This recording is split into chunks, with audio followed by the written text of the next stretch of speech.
Bonjour à tous, j'espère que vous allez bien. Je vous retrouve aujourd'hui avec une vidéo qui m'a beaucoup été demandée ces derniers temps. Je vais vous présenter ma routine teint printanière avec tous les produits que j'adore utiliser en ce moment. Vous avez été nombreux et nombreuses à me réclamer cette vidéo pour savoir voilà comment je me maquille le teint pour les beaux jours, comment est-ce que j'arrive à obtenir ces effets glowy et qu'est-ce que je fais pour que mon maquillage tienne vraiment toute la journée. Du coup vous allez retrouver des réponses à toutes vos questions dans cette vidéo. Je vais vous montrer mes astuces d'application, les produits que j'utilise, etc. Et d'ailleurs en parlant des produits que j'utilise, vous aurez évidemment toutes les références en barre d'infos comme d'habitude, avec les teintes, avec le nom des produits exacts, où les trouver, etc. Tout en sachant qu'il y a quand même des produits à prix très raisonnable dans cette vidéo parce que ces dernières semaines j'ai réussi à dénicher des pépites. Donc je partage tout ça avec vous aujourd'hui, j'espère que ça va vous plaire.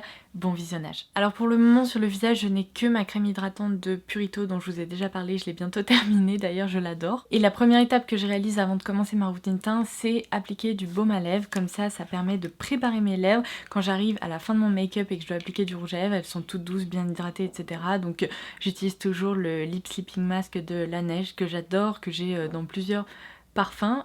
Et là en ce moment je suis sur celui à la vanille. Allez c'est parti pour ma routine teint. Je commence par appliquer mon SPF. En ce moment j'utilise le Waterproof Sun Milk de chez Missha. Je vous en ai parlé dans ma dernière vidéo favori, je l'aime vraiment beaucoup. C'est un SPF qui est très léger, qui laisse pas de film gras, qui rentre pas entre guillemets en concurrence avec le fond de teint etc. que j'applique après. Et du coup ben, j'aime beaucoup m'en servir.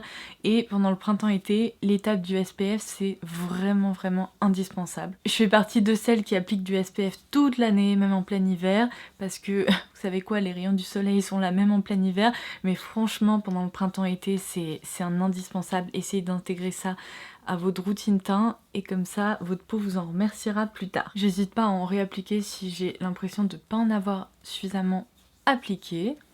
La texture est vraiment très légère, elle ne se sent pas du tout sur la peau, elle laisse pas de film gras, vous voyez, c'est vraiment très lisse et assez velouté, un peu poudré. Donc je pense qu'elle pourrait vous plaire si vous n'aimez pas les crèmes solaires qui sont grasses. Alors sachant que j'ai la peau sèche, je vais quand même appliquer un petit peu de base et concentrer ça sur les zones où je peux avoir des petites déshydratations. Et ma base préférée depuis un moment, c'est la Vitamin Enrich Face Base de chez Bobbi Brown. Ce pot fait 50 ml et je m'en sers depuis des mois et j'en suis même pas à la moitié.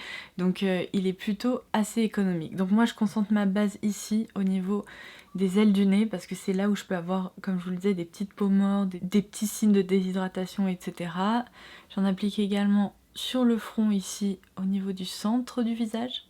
Un petit peu sur le centre du menton. D'ailleurs j'ai une petite trace là qui, je l'espère, partira bientôt. Et allez, j'en tapote un tout petit peu ici sur les joues. Mais ça c'est suffisant. Ensuite dans ma dernière vidéo favori du mois de mars, je vous avais promis de vous montrer l'application du Skin Paradise Tinted Water Cream de L'Oréal Paris. C'est mon nouveau produit teint à petit prix préféré. Ce truc est génial. C'est vraiment tout ce que j'attends d'une sorte de crème teintée un peu aqueuse qui s'applique facilement aux doigts, vous n'avez même pas besoin de pinceau ou d'outils, etc. Donc je secoue bien le produit pour être sûre qu'il ne soit pas déphasé ou qu'il n'y ait pas de pigments plus au niveau du fond du tube, etc. En plus, comme je vous le disais, il y a un SPF de 20 supplémentaires, donc là vous êtes sûr que vous serez très bien protégé. J'en applique directement comme ça un peu à la TikTok ou Instagram sur le visage, tout simplement parce que ça m'évite de me tacher en fait les mains, etc. Et après d'en mettre partout sur mes vêtements. Et j'en applique un peu comme ça. Contrairement à des bébés crèmes ou des CC crèmes qui peuvent être parfois un peu épaisses et on peut avoir du mal à les répartir sur le visage, là vous allez le voir en fait, vous voyez, c'est une texture hop qui se casse immédiatement, qui est très aqueuse. Et je la trouve géniale parce qu'il y a quand même des pigments dedans. Donc c'est pas une couvrance très élevée, je dirais que c'est une couvrance légère à moyenne. On peut vraiment construire un peu le rendu final. Ça homogénéise super bien le teint sans jamais laisser d'effet de matière. Donc ce produit je le trouve extra pour cette saison. Si vous voulez vraiment un rendu hyper frais, un rendu bonne mine et en même temps teint plus homogène, vous allez l'adorer. Moi qui ai vraiment du mal avec les crèmes teintées parce que j'ai du mal à m'y retrouver en fait tout simplement. Parfois la pigmentation n'est pas suffisante, etc.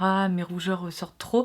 Et bien celle-ci, elle est géniale. Et d'ailleurs je porte la teinte Fair et j'en ai trop appliqué sur mon front, donc je répartis ça sur le reste de mon visage pour être sûre que la couvrance soit la même partout. C'est un produit qui est très frais en plus, qui fait aucune trace, qui laisse la peau toute rebondie comme ça. J'aime vraiment beaucoup ce produit. Hop! Pour parfaire un peu l'application, éviter d'avoir des petites traces ici au niveau de la racine des cheveux, etc. J'hésite pas à me munir d'un petit pinceau. Juste voilà, pour adoucir un peu tous les contours, m'assurer que j'ai pas de traces, par exemple au-dessus des sourcils, ici, au niveau du centre du visage, etc.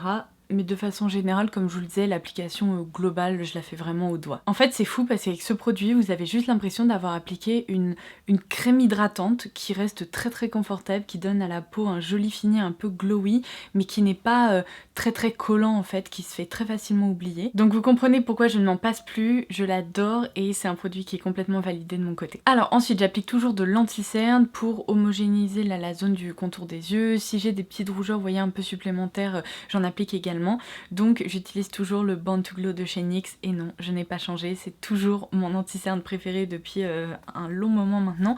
Et vous savez quoi, j'ai utilisé ce petit pinceau pour le répartir. Parfois j'utilise aussi mes doigts, ça dépend un peu de, je sais pas, de mes envies, de mon inspiration du moment. Alors ça, je vous en ai déjà parlé 1 milliard de fois, donc je vais pas m'éterniser sur la question, mais c'est un anti-cerne que je trouve incroyable parce qu'il garde en fait une luminosité naturelle de la peau. Il couvre relativement bien, c'est pas une couvrance extrême, mais en même temps je trouve que c'est une couvrance tout à fait moyenne qui camoufle parfaitement mes petites rougeurs, etc. Il reste léger, il est lumineux. Pour moi, ça c'est un des produits qui... Il y a Kira qui est en train de lécher sa collerette, si vous entendez des scrap. C'est sa langue râpeuse sur la collerette. La pauvre, elle doit la garder encore un tout petit peu, mais ça va beaucoup mieux. Si vous demandez de quoi je parle, c'est parce que Kira avait une plaie en fait. Et j'ai dû l'emmener chez la veto et donc elle a eu une collerette et des médicaments. Je l'avais évoqué sur Instagram mais ça y est, ça commence à aller mieux. Vous voyez à quel point ça apporte de la luminosité, en même temps ça parfait le teint, il y a un effet zéro matière, j'aime tellement ce produit. Et avant d'être interrompue par la langue râpeuse de Kira, j'étais en train de vous dire que ce produit-là, si on neutralisait complètement le packaging et qu'on retirait la marque, etc., je vous assure qu'on pourrait penser qu'il s'agit d'un produit de luxe. Ça, c'est vraiment un des produits petit prix qui joue dans la cour des grands. Je n'ai jamais trouvé de meilleur produit que ça en matière d'anti-cerne. C'est un de mes grals de tous les temps. Et alors en ce qui concerne le maquillage des yeux, généralement j'applique ma base à paupières light de chez NARS, mais il m'arrive aussi les jours où je fais pas des maquillages très élaborés d'utiliser juste le restant en fait de produit qu'il y a sur mon pinceau pour effacer un petit peu les vénules qu'il y a sur ma paupière. Vous voyez, ça permet d'obtenir un rendu un peu plus uniforme, un peu plus lumineux. Donc j'aime bien faire ça. Alors ensuite je veux bien sûr conserver cet aspect lumineux de la peau, mais je veux quand même fixer le travail du teint. Donc pour ça j'utilise ma poudre adorée. C'est la référence Airspun de Coty dans la teinte Naturally Neutral. Je vous en ai déjà parlé aussi 1 million de fois. Je m'en sers depuis des mois et des mois. Je vous l'ai dit, ça c'est une des meilleures poudres que vous pourrez trouver dans la catégorie, on va dire, drugstore à petit prix. Le contenant est énormissime. Cette poudre vous accompagnera un très long moment et je trouve que son rendu est idéal sur la peau, je l'aime vraiment énormément. Donc j'en prélève un tout petit peu comme ça avec un pinceau, vous voyez, qui n'est pas trop dense, de façon à pouvoir tapoter la poudre là où je le souhaite. Donc je fixe toujours le centre de mon front et vous le remarquerez, je travaille toujours par tapotement comme ça, de façon à bien répartir la poudre et à surtout pas déplacer le travail du teint en dessous. Le menton, et je remonte un peu comme ça sur la zone de la mâchoire, surtout pour éviter que les produits teints se transfèrent aussi sur mes vêtements. Le contour des yeux, évidemment, comme ceci. Sachez que cette poudre existe également dans une version sans parfum. Moi je me suis complètement habituée à son parfum. Au début ça me dérangeait beaucoup parce que c'est une odeur très poudrée, assez vintage. Et au début je me suis dit mon dieu, c'est un produit hyper parfumé. Et finalement je me suis tellement habituée à ce parfum. Ça sent tellement bon, ça sent un peu le talc pour bébé. À tel point que mon chéri m'a déjà dit tu sens bon du visage. Et du coup j'adore, je sais pas, je m'y suis habituée. Voilà, vous voyez, là j'ai plus du tout repris de matière. Je tapote très légèrement comme ça sur le reste de mon visage pour finaliser le make-up. Et c'est bon. Alors moi je n'applique mon spray fixateur qu'après avoir réalisé tout le travail du teint, c'est-à-dire après le bronzer, blush, highlighter, etc. Ensuite je fixe tout ça, parce que fixer juste le fond de teint avant, je trouve ça un peu contre-productif. Donc mon bronzer du moment, vous le savez, c'est le Butter Bronzer dans la teinte Light de chez Physicians Formula. Je vous l'ai dit, ce bronzer est juste incroyable. Donc j'en applique bien évidemment sur les zones que je veux un peu ombrer pour définir mon visage. Donc comme ceci. Et la teinte est tellement parfaite pour les peaux claires parce que vous voyez, elle crée de la structure sans jamais laisser la moindre trace, etc. C'est d'un naturel incroyable. Je vous assure qu'on pourrait croire que j'ai juste rien mis sur mon visage et que j'ai juste cette ossature naturelle alors que c'est du maquillage.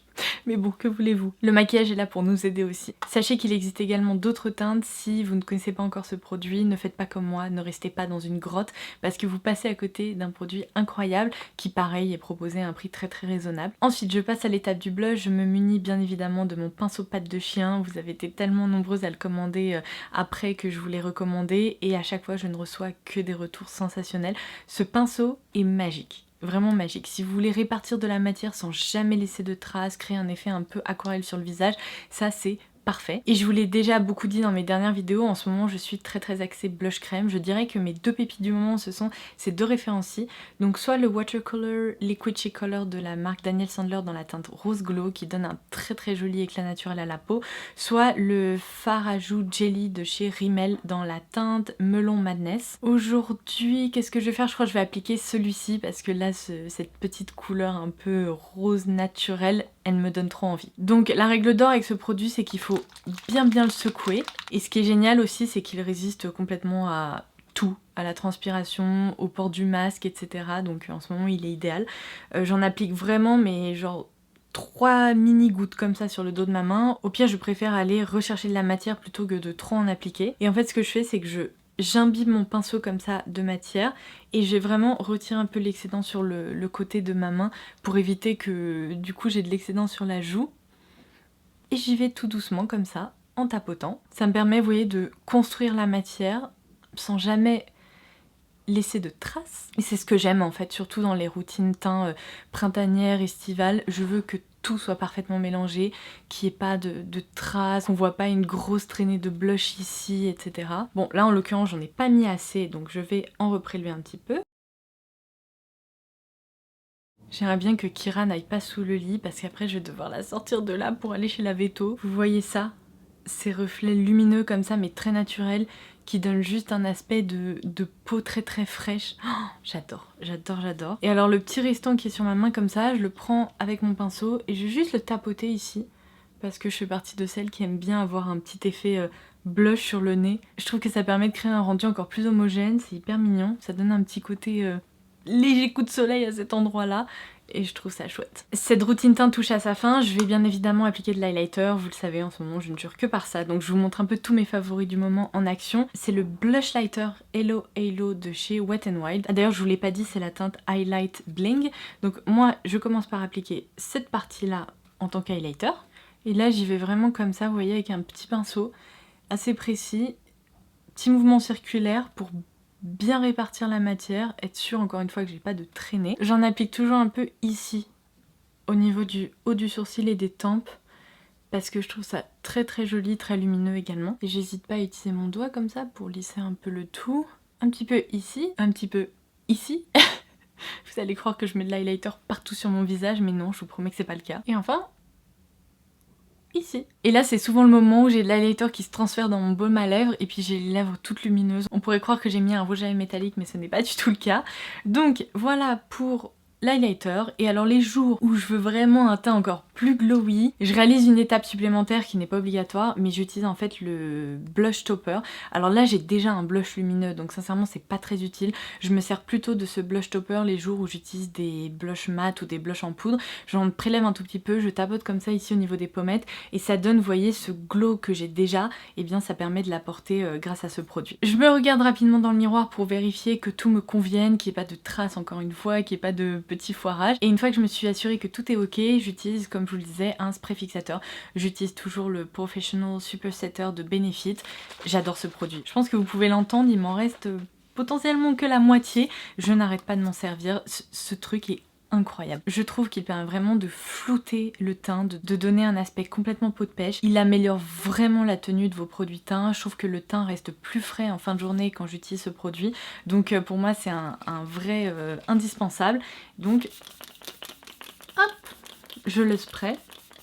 Et si vous êtes en train de vous dire mais mon dieu Laura t'en appliques beaucoup, pas vraiment en fait parce que le spray est tellement fin que ça crée une brume très légère. Donc je préfère vraiment m'assurer d'en avoir mis partout et vous allez le voir, ça sèche très rapidement. C'est pas du tout un fini mouillé, vous savez, avec des grosses gouttes comme certains sprays fixateurs. Au contraire, c'est une petite brume qui sèche très rapidement, qui se fixe et qui après crée cet effet justement flouteur de teint, aspect peau de pêche. Et puis ça permet aussi de fondre toutes les matières que vous avez appliquées sur le visage entre elles. Et voilà, ma routine teint printanière est désormais terminée. J'espère vraiment que cette vidéo vous aura plu, que ça vous aura permis d'avoir des réponses à vos questions et à toutes les interrogations que j'ai pu recevoir ces dernières semaines. Vous avez donc vu tous mes produits préférés en action. Si vous avez d'autres questions auxquelles j'ai pas répondu, n'hésitez pas à les laisser en commentaire ci-dessous et n'hésitez pas à ajouter dans votre commentaire les références dont vous ne pouvez pas vous passer en ce moment. Sur ce, je vous embrasse très fort et je vous dis à très vite. Bye bye!